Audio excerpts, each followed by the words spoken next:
रंगमंच हो या रुपहला पर्दा, अपने अभिनय से जान फूंक देते हैं दधियार पांडे। जितना यूनिक नाम है उतना ही यूनिक स्टाइल है अदाकारी का।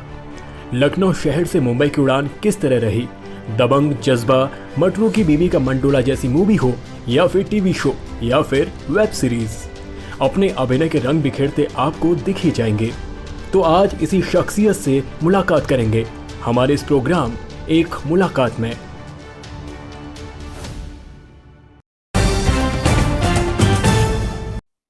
नमस्कार दर्शकों, वार्तालाप टीवी के इस विशेष कार्यक्रम आप मुलाकात में आपका स्वागत है।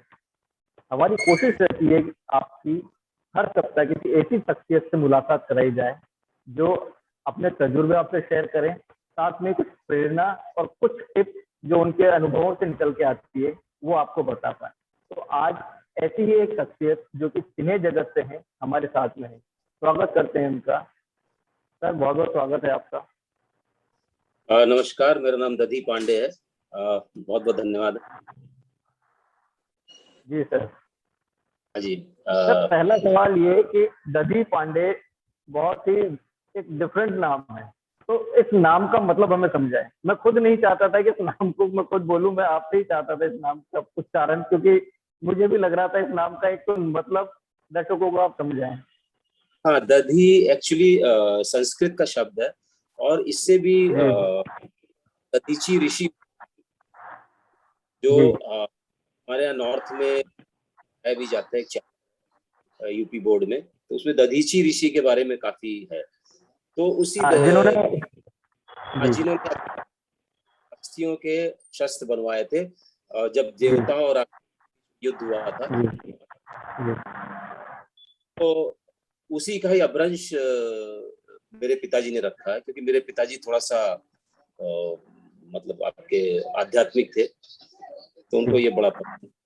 और दूसरा, दधी का मतलब होता है जो शुद्ध, जो हम दही चंदामृत में यूज करते हैं, दैट इज कॉल्ड दधी। जी। तो सर, ये तो नाम से जुड़े हुए आपकी एक उच्चारण से और इसकी जो भी महत्ता है वो आपने बता रही। अब लेकिन अब ये है कि आप लखनऊ से हैं, लखनऊ शहर से आप मुंबई पहुंचे।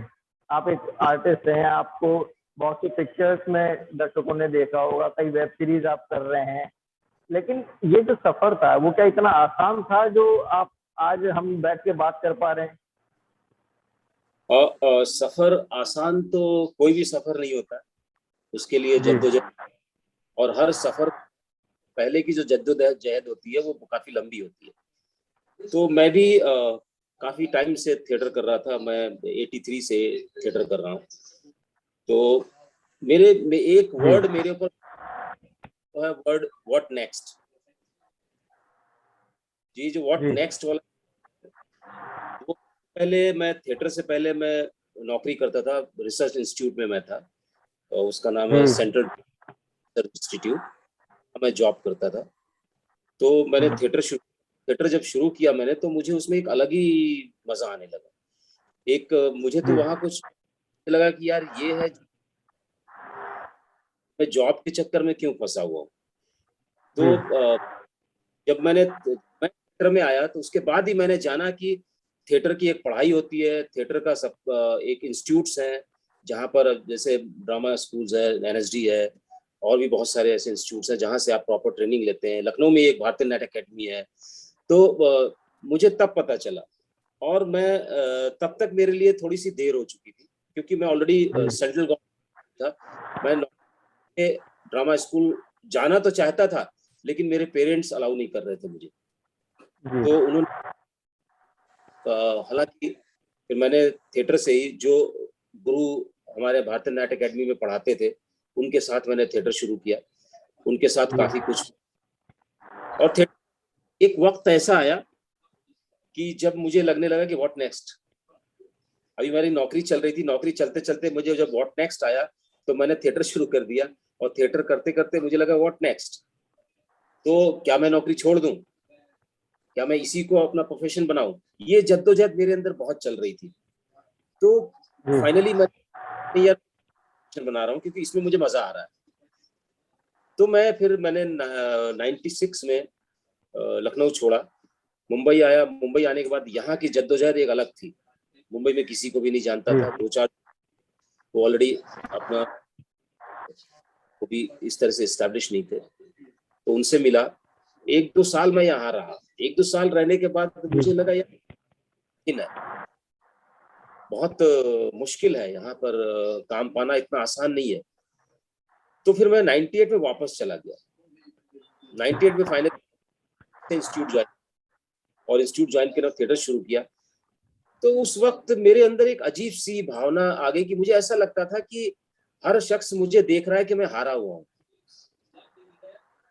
कि मैं गया मुंबई और वापस आ गया। मुझे ऐसा लगता, मैं थिएटर मैंने प्ले भी करना शुरू किया तो मुझे ऐसा लगा कि जो दूसरा एक्टर मुझे उस नजर से देख रहा है कि मैं हारा हुआ हूँ। वो चीज मुझसे बर्दाश्त नहीं हुई। मैं जनवरी से अगस्त तक मैंने इंस्टीट्यूट में काम किया। अगस्त में मैं बिना कुछ बोले सीधे नेक्स्ट डे ट्रेन पकड़ा और विदाउट रिजर्वेशन मैं मुंबई आ गया। उसके बाद से मैंने मुड़ के नहीं देखा। तब that was a serial, I remember. वो था एक दिन की वर्दी, कमलेश पांडे जी जो बहुत बड़े राइटर हैं, जिन्होंने सौदागर वगैरह सब लिखी हुई है, तो उनका वो प्रोड्यूस कर रहे थे वो सीरियल। उसमें मुझे उन्होंने एक अहम किरदार में कास्ट किया, और सुशील भटनागर जी जो FTI के हैं वो उसको डायरेक्ट कर रहे थे। तो उसके बाद फिर मेरा एक्टिंग का सिलसिला मुंबई में ही शुरू हो गया। तो ये एक आपने कुछ मूवीज में भी काम किया है, वो कौन कौन सी मूवीज? हाँ, उसके बाद उसी दौरान ही मुझे तिग्मांशु धूलिया की हासिल मिली। हासिल में मैंने फिर उसी दौरान इनकी एक और पिक्चर स्टार्ट हुई, वो थी सोच। ये दोनों पिक्चर में बात चल रही थी। फिर उसके बाद मेरा पिक्चरों का सिलसिला शुरू हो गया। तो फिर एक के बाद एक करते फिर सोच हुई, फिर मधुर भंडारकर की चांदनी बार हुई, फिर इस तरह मोनिका शाह हुई, और फिर आगे संजय गुप्ता की जज्बा शुरू हुई, वो मैंने किया, साथ में बोला किया। और फिर मैं सीरीज में हूँ, फिर सुभाष कपूर के साथ अपना, तो इस तरह मेरा सिलसिला चलता रहा फिल्मों। अभी जब गया पाकिस्तान में किए तो एक स्टार प्लस पे आता था जिसमें आशुतोष राणा वो सब थे, तो उसमें एक अहम, उसी दौरान ही मैंने एक और किया था, वो था एक दिन की वर्दी ने अपना बाबा ऐसो बड़ी। NDTV इमेजिन शुरू हुआ था, और NDTV इमेजिन पे ही हमारा सर, आपने टीवी शोज किए, टीवी के बाद में आपने फिल्म की, फिल्म के बाद में भी आप वेब सीरीज भी कर रहे हैं। तो टीवी का एक आर्टिस्ट और फिल्म के आर्टिस्ट की मेहनत में कुछ डिफरेंस है ऐसा कि टीवी पे कम मेहनत करनी पड़ रही है या फिल्मों में ज्यादा मेहनत करनी पड़ रही है? और अभी जो टाइम है वो वेब सीरीज का है, तो कितना थका देने वाला होता है? पहला सवाल तो मेरा ये है। दूसरा सवाल मैं ये चाहूंगा कि एक एक्टर है, आपको अपने आप को भी मेंटेन करके रखना होता होगा, क्योंकि आप जितना दिखेंगे उतना ही, जितना अच्छा दिखेंगे उतना ही बिकेंगे, ये एक एक्टर के लिए होता है, कहा जाता है। तो पहला सवाल ये कि इन तीनों के डिफरेंस को आप बताएं, वर्क एक्सपीरियंस को लेकर के। दूसरा, अपने फिटनेस को कैसे आप मेंटेन करते हैं, वो राज बताएं। एक तो ये तीनों ही माध्यम एंटरटेनमेंट के माध्यम है, इवन थिएटर भी हमारा एंटरटेनमेंट का ही माध्यम। और जहां तक सवाल है टेलीविजन का, टेलीविजन में क्या होता है कि पहले टेलीविजन जब शुरू हुआ था उस वक्त काफी टाइम होता था आपको एक एपिसोड को कंप्लीट करने के लिए। 3 दिन 4 दिन में एक एपिसोड होता था, लेकिन आज की तारीख में एक डेढ़ शिफ्ट, मतलब एक दिन में आपको वो एपिसोड कंप्लीट करना है। तो वो डायरेक्टर के लिए भी प्रेशर होता है और एक्टर के लिए भी प्रेशर होता है। और पहले ये था कि आप थोड़ा सा जब टीवी करते वक्त भी आप अपने किरदार पे थोड़ा ध्यान दे पाते थे और थोड़ा वर्कआउट करते थे, उस तरह से आप उसको परफॉर्म करते थे, कहीं ना कहीं आप उसको बिलीव करने लगते थे और परफॉर्म करते थे। लेकिन तारीख में सबसे बड़ी जद्दोजहद ये हो जाती है लोग एक्टर्स के लिए कि यार लाइनें याद कर लो, फिर उसके बाद आगे की बाद में सोचते हैं, जैसा कि आपको इंस्ट्रक्शंस भी होते हैं। तो मेरे ख्याल टेलीविजन में तो आज की तारीख में वही सबसे अच्छा एक्टर कहलाता है जो 3 पेज का सीन एक टेक में कर दे। तो एक अलग परिवार। फिल्मों का जहां तक सवाल है, मुझे फिल्मों में एक्चुअली मजा आता है इसीलिए कि वहां आपको पूरा वक्त मिलता है आपको अपने किरदार पे काम करने के लिए, के ऊपर काम करने के लिए, ये सोचने के लिए बहुत वक्त मिलता है, तो आप उस हिसाब से उसको प्रिपेयर करके परफॉर्म।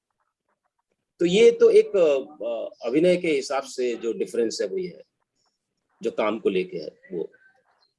दूसरा सवाल आपका, जहां तक फिटनेस की बात है, फिटनेस की बात के लिए फिटनेस बहुत इंपॉर्टेंट है। फिटनेस उतना ही इंपॉर्टेंट है एक्टर के लिए भी जितना एक स्पोर्ट्समैन के लिए होता है, क्योंकि आप और फिटनेस सिर्फ आपका, आप फिजिकली फिट है उससे, आप मेंटली भी, आपको किसी भी नए किरदार को करने से पहले आपके अपने आप को मेंटली खाली करना पड़ेगा। जब आप अपने आप को खाली करेंगे तभी आप किसी दूसरे की आने की जगह वहां पे छोड़ेंगे।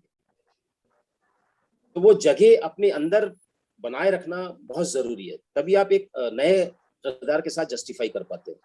अदरवाइज क्या होता है कि ठीक है, आपने भी जैसे दूसरे कर रहे हैं और वैसे ही आपने कर दिया। अच्छे एक्टर और बहुत अच्छे एक्टर के बीच में बहुत छोटा सा डिफरेंस है, वो यही है कि आप अपने, वो होता है। और दूसरी चीज है कि हम एक्टर विजुअल का माध्यम हमारे लिए, और हम दिखाई देते हैं, और हम अगर अपने आप को फिट नहीं रखेंगे और तो फिर आपको ऑडियंस देखेगी नहीं। आप दिखने में अच्छे लगने चाहिए, आपको अपने आप को इस लायक बनाना चाहिए कि आदमी की नजर आप पे टिके। तो वो एक जो होता है, उसके लिए बहुत सारे एक्सरसाइजेज हैं। एक्सरसाइजेज का मतलब ये नहीं कि आपने बॉडी पंप कर लिया और फुला लिया अपने आप को, वो नहीं, वो एक अलग है। कुछ है जो उस पे भी काम करते हैं, लेकिन एक्सरसाइज का मतलब जैसे आप योगा कर रहे हैं, अपने आप अपने अंदर एनर्जी आपको जब रखते हैं, आपको कभी मौका मिला तो आप उस वक्त को भुना सके, उस पर्टिकुलर टाइम को आप इनकैश करा सके, इतना सब कुछ आपके अंदर होना चाहिए। उसके लिए आपको बहुत सारी चीजों पे वर्क करते रहना पड़ता है। और टीवी सिनेमा का जैसा मैंने बताया कि चाहे टीवी हो, चाहे सिनेमा हो, या फिर आपका थिएटर हो, सभी एंटरटेनमेंट के माध्यम है। और टेलीविजन में क्या होता है कि आज जो टेलीविजन का जो सिनेरियो है, जिस तरह से टेलीविजन चल रहा है, वहां पे आपके पास इतना वक्त नहीं होता है अपने किरदार को प्रिपेयर करने का। कभी कभी तो ऐसा होता है कि आप सेट पर होते, तैयार होते, सामने आपके सीन आता है, आपको इमीडिएटली प्रिपेयर करके परफॉर्म करना पड़ता है। तो एक एक्टर के लिए बहुत मुश्किल हो जाता है। और फिल्म में फर्क सिर्फ इतना है कि आपको वक्त मिलता है, आप सीन के बारे में सोच सकते हैं और बाकायदा उसको तैयार कर सकते हैं, और उसके बाद आप परफॉर्म करते हैं। तो ये एक स्लाइटली एक्टर के लिए डिफरेंस है, लेकिन ऑडियंस के लिए दोनों ही एक एंटरटेनमेंट का साधन है। राइट। आपने वेब सीरीज भी की है और आने वाला समय ओटीटी नेटवर्क का ही है, तो क्या लगता है वेब सीरीज और ओटीटी नेटवर्क कितना पांव पसार लेगा? कितना आसान है यह शूटिंग करना, शूट करना? कितना थका देने वाला होता है? अपना कुछ एक्सपीरियंस बताएं सर। आप वेब सीरीज, जहां तक ओटीटी का सवाल है, तो जैसे चल रहा है मेरा ख्याल चलता रहेगा, अभी काफी पॉपुलर है। क्योंकि जैसे आपने देखा होगा, जो एक वक्त में एंटरटेनमेंट के लिए सिर्फ रेडियो हुआ करता था, रेडियो और सिनेमा था, उसके बाद टेलीविजन आया। टेलीविजन आने के बाद लोगों को लगा कि अब सिनेमा कम हो जाएगा, लेकिन टेलीविजन ने एक अपनी जगह बनाई और सिनेमा उतना ही चलता रहा, कोई उस तरह वैसा फर्क नहीं पड़ा। उसी तरीके से आज टेलीविजन भी है और सिनेमा भी है, रेडियो भी है, और साथ में आ गया ओटीटी, एक नया प्लेटफॉर्म जहाँ की आप हर चीज अपने मोबाइल पे इधर सब जगह देख सकते हैं। तो थोड़ा सा पाँव तो पसारेगा ही, क्योंकि ये नया नया है, तो हर आदमी इसमें अभी इंटरेस्ट ले रहा है। लेकिन हाँ, सिनेमा अपनी जगह ही रहेगा, वहाँ मुझे नहीं लगता कि सिनेमा में इसका कोई बहुत ज्यादा फर्क पड़ेगा। ओके। क्या कभी ऐसा हुआ है कि आपके शो कितने किए हैं, सॉरी, क्या कभी ऐसा हुआ है कि आपने इतने शो किए हो कि आपको घर जाने की फुर्सत नहीं मिली हो? जी हाँ, कभी कभी होता है। टेलीविजन में अक्सर हुआ है मेरे साथ कि मैंने 48 से 50 घंटे लगातार शूटिंग की है। एक शो मैं करता था, जो मैं, जैसा मैंने आपको बताया था, एनडीटीवी इमेजिन का, बाबा ऐसो वर ढूंढो। तो एक बार क्या हुआ कि एक एपिसोड स्क्रैप कर दिया गया, और अचानक खबर आई कि ये एपिसोड रीशूट होना है। हम ऑलरेडी सुबह से शूटिंग कर रहे थे, रात को फिर हमें रात से लेकर वो नया एपिसोड, वो जो जो एपिसोड स्क्रैप हुआ था, उसको फिर से शूट करना था, क्योंकि टेलीकास्ट था सामने। अब हम जो है राउंड द क्लॉक हम एक लोकेशन से दूसरे लोकेशन में जा रहे थे, शूटिंग कर रहे थे, और सारे के सारे लोग इतने पैशनेट थे कि उस वक्त तो हमें पता भी नहीं चला कि हम कितने घंटों से लगातार शूटिंग कर रहे हैं। करीब 50-55 घंटे से ऊपर हो चुके थे। जब वो एपिसोड कंप्लीट हुआ, उसके बाद पैकअप हुआ, उसके बाद हम, मेरा ख्याल है दूसरे तीसरे दिन घर पहुंचे, और तब उसके बाद हमें लगा कि हाँ, आज एक्चुअली जो थकावट उस वक्त हमें महसूस हुई। जब हम काम कर रहे थे, उसमें काम का इतना जोश होता है, इतनी एनर्जी होती है कि आपको थकावट बिल्कुल महसूस नहीं होती है। तो वो घर आने के बाद ही पता चलती है आपको, जब आप फुर्सत में होते हैं, याद होते हैं, तब समझ में आता है कि अच्छा अच्छा इतना ये हुआ। तो मेरे साथ एक बार ऐसा हुआ था। सर कई बार क्या होता है कि हम अपने आप को रुपहले पर्दे पे देखते हैं, तो आपकी जितनी भी मेहनत है जो आपने करी है, दिन भर थका देने वाला वो एहसास, घर नहीं पहुंचने वाली स्थितियां, तो जब अपन रुपहले पर्दे पर अपने आप को देखते हैं तो सुखद एहसास कैसा होता है? वो जो लोग आपके साथ जुड़े हुए हैं, वो उनके कमेंट मतलब किस तरीके से आपको बूस्ट करते हैं, किस तरीके से आपको चार्ज अप करते हैं? जी, अब हर चीज का रिस्पॉन्स आपको बहुत बड़ी एनर्जी देता है। जिस तरह हम थिएटर करते थे, तो जब हमारा शो होता था, सीन दर्शकों की तालियां पड़ती थी, तो हम चार्ज अप हो जाते थे, अगला सीन और बेहतर करते थे। तो उसी तरीके से जब हम कोई भी चीज चाहे वो फिल्म हो या टेलीविजन का कोई एपिसोड हो, तो जब उसका रिजल्ट टेलीकास्ट होने के बाद या रिलीज होने के बाद उसका जब रिजल्ट सामने आता है और आपकी कोई तारीफ करता है, तो सारी थकावटें हम भूल जाते हैं। उस वक्त फिर वो हमारे लिए कोई मायने नहीं रखती। हमें फिर से हम रिचार्ज हो जाते हैं, और फिर हम एक नए सिरे से फिर से एक हर दूसरा काम उसी शिद्दत से, उसी जोश और खरोश के साथ करने की कोशिश करते हैं। सर आज के दौर में बहुत सारे युवा हैं, यूथ जो है वो चाहता है कि पर्दे के सामने आना। अब कई ओटीटी नेटवर्क हैं, कई लोग यूट्यूबर्स बन गए हैं, कंटेंट क्रिएट करते हैं, लेकिन उनकी चाहत कहीं ना कहीं पर्दे के सामने आने की है। तो उन यूथ के लिए क्या टिप्स हो सकते हैं? वो ठीक है टिप्स, क्योंकि आप थिएटर से जुड़े हुए हैं तो वो बारीकियां आपको पता है, आपने इतना समय इंडस्ट्री को दिया, तो भी आपको उन बारीकियों से रूबरू होना पड़ा है। तो वो जो बारीकियां हैं, आप यूथ को क्या गाइड करना चाहेंगे? वो मैसेज जो आप देना चाहें हमारे दर्शकों को। मैसेज तो खैर मैं क्या दूंगा, मैं सिर्फ अपने एक्सपीरियंसेस शेयर कर सकता हूँ। वो ये कि भी अभिनेता को अभिनय के लिए एक अच्छा इंसान होना बहुत जरूरी है। आप अगर एक अच्छे इंसान, तो अच्छे अभिनेता भी हो सकते हैं। वो अलग बात है कि आप किस लेवल पर जाएंगे, वो एक हर एक का अलग अलग रेंज होती है, अलग अलग वो होता है। लेकिन हाँ, आप एक अच्छे अभिनेता बन सकते हैं। तो सबसे पहले अच्छा इंसान बनने की कोशिश करनी चाहिए। उसके बाद अभिनय का क्या, हर चीज की, हर क्षेत्र की एक क्राफ्ट होती है। चाहे म्यूजिशियन हो, वो उसकी भी एक क्राफ्ट है, वो उसको सीखता है। चाहे आपका क्या नाम है सिंगर हो, वो भी सीखता है। उसी तरह अभिनय के लिए भी एक क्राफ्ट होती है, जिसको आपको सीखना बहुत जरूरी है, उसको आपको जानना बहुत जरूरी है। अब उस अभिनय, खासकर अभिनय के उस जानने के लिए बहुत सारे इंस्टीट्यूट्स भी हैं, और वो जानने के लिए आप, एक तो सेल्फ ट्रेनिंग भी होती है, जो आप देख देख के, लोगों से बात करके, अपने सीनियर से, अपने साथ काम करने वाले लोगों से बात कर करके, तो उन चीजों को आप जान सकते हैं। तो उस क्राफ्ट को समझना बहुत जरूरी है। जिस दिन आप उस क्राफ्ट समझ जाएंगे ना, तो थोड़ा सा अभिनय आपके लिए आसान हो जाएगा। तो वो बहुत जरूरी है। तो कोशिश करनी चाहिए, मैं यही कहूंगा कि जो करें पूरी शिद्दत करें उसकी। और सबसे ज्यादा, सबसे इंपॉर्टेंट काम है जो आज के दौर का, जो अभिनय का, जिस स्टाइल का अभिनय आज चल रहा है, वो है सहजता। आप जितने सहज और सरल होंगे, उतना ही इन पे उतने ही सहज और सरल दिखाई देते। लोग कहते हैं यार कितना रियल है ये आदमी, कितना रियल करता है ये, क्योंकि वो पर्सनल लाइफ में भी उतना ही सहज है, रियल जिंदगी में उतना ही सरल है वो। और ये कहा जाता है कि इंसान का पर्सनल नेचर, वो उसके, चाहे वो अभिनय हो, चाहे वो राइटिंग हो, चाहे वो डायरेक्शन हो, किसी भी तरह का परफॉर्मिंग आर्ट्स हो, उसमें रिफ्लेक्ट होता है। तो आप कैसा बनाना चाहते हैं, सब कुछ निर्भर करता है आपके ऊपर।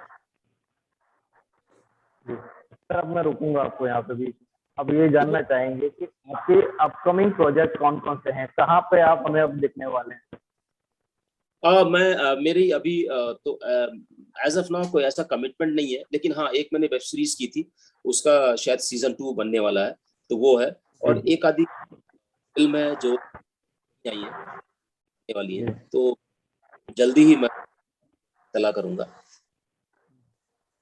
बिल्कुल सर, उम्मीद करते हैं आप कामयाबी की नई ऊंचाइयां छुएं। दर्शकों की तरफ से भी हम यही आप दुआएं देना चाहेंगे कि आपको हम ज्यादा से ज्यादा काम में व्यस्त देखें। जी हम आपको आराम में नहीं, काम में देखना चाहते हैं। और हमारी भी बेस्ट विशेष है सर, आपको हम रुपहले पर्दे पर बार बार देखें। और आपने समय दिया वार्तालाप टीवी के साथ जुड़े, आप अपनी कीमती अनुभव हमारे साथ शेयर करिए। बहुत बहुत धन्यवाद so much, thank you so much Pandey ji. तो दर्शकों, ये थे हमारे साथ आज दधी पांडे जी। इन शख्सियत से हम रूबरू हुए, उनके अनुभवों को उन्होंने हमारे साथ में शेयर किया। और अगर कोई युवा चाहता है रुपहले पर्दे पर आना, काम करना, तो इन अनुभवों को आप उपयोग करके अपनी कला के अंदर, अपने अभिनय कला के अंदर सहजता लाकर आप नए आयाम छू सकते हैं। ये एक शॉर्ट इनका मूल मंत्र हम कह सकते हैं। सर एक बार फिर से धन्यवाद आपका।